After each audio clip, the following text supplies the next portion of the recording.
Hello everybody and welcome to another Theatrical Tuesday where we're going to have another 2 games for you to play this week. Our warm-up activity for this week is going to be really good. It will teach and test your mental skills with rhyming activities. It's also going to teach and test your physical body skills with miming things to do. It is a game called Word Wizard, and it's best if you're able to play this with brothers or sisters or as a whole family if you can get them involved. The way it's played is one person starts and they are the word wizard, and they would say a line like this. I am thinking of a word which rhymes with sat. Now, everybody else who's playing this game, brothers, sisters, grown-ups, you all have to think of a word which rhymes with sat. Could be cat, could be bat, could be hat. One by one, you would then be miming what word you think is. So if the word that I've chosen is hat because it rhymes with sat, I could simply pretend that I'm miming putting on my hat. I might even make a few adjustments to make sure it looks really good. Okay, and that's how you play the game. Everyone has a go. If the word wizard, if they were thinking of the word hat as their word which rhymed with sat, they would then tell that person who did that, you're the winner of that round and it's now your turn to lead the next round.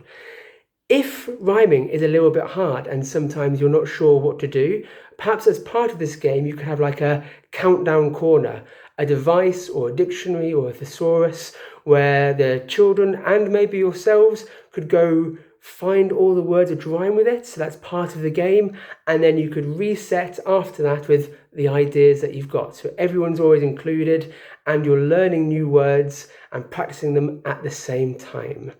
Your main activity for this week is going to be something called soundscaping, one of my favourite techniques and something I was working on with year 4 before we had to cut short the term. Soundscapes are a technique where you tell a story primarily through sound, not words if you can do it to start with. So if I'm telling the story of a thunderstorm, I can do things like this. I'm going to start with creating a bit of rain, and by doing that I'm going to click my fingers. And there is the rain starting to fall. If I click my fingers a little bit quicker, then that rain is falling a little bit quicker. And if I can't click my fingers, perhaps I can just clap my hands like that, okay? But this rain is falling, and I've started my soundscape, and I want this rain to sound really loud now. So instead of clicking, I am now going to move it onto tapping my thighs like that, and suddenly the rain is becoming really heavy. Now I've got rain, I want to introduce thunder to this soundscape as well.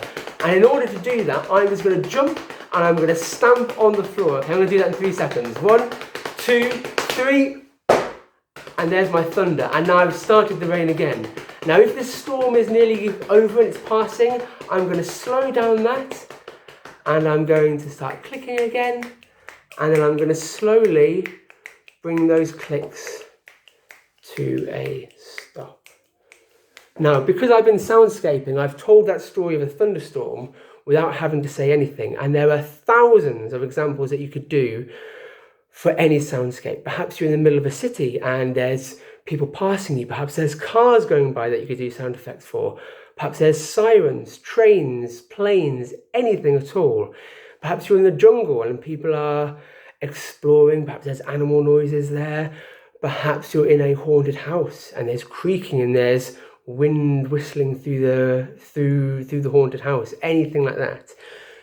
The idea is that you can have a whole play with it, and for soundscaping to work, again, it could be that one person is going to lead that activity and tell you what's happening.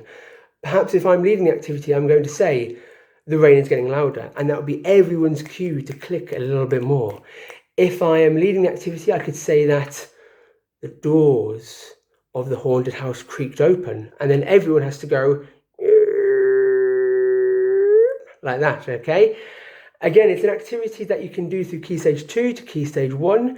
For Key Stage 2, I think that you could make a short story. I think you could be the leader, you could be the director through this activity, and you could lead the rest of your family through it.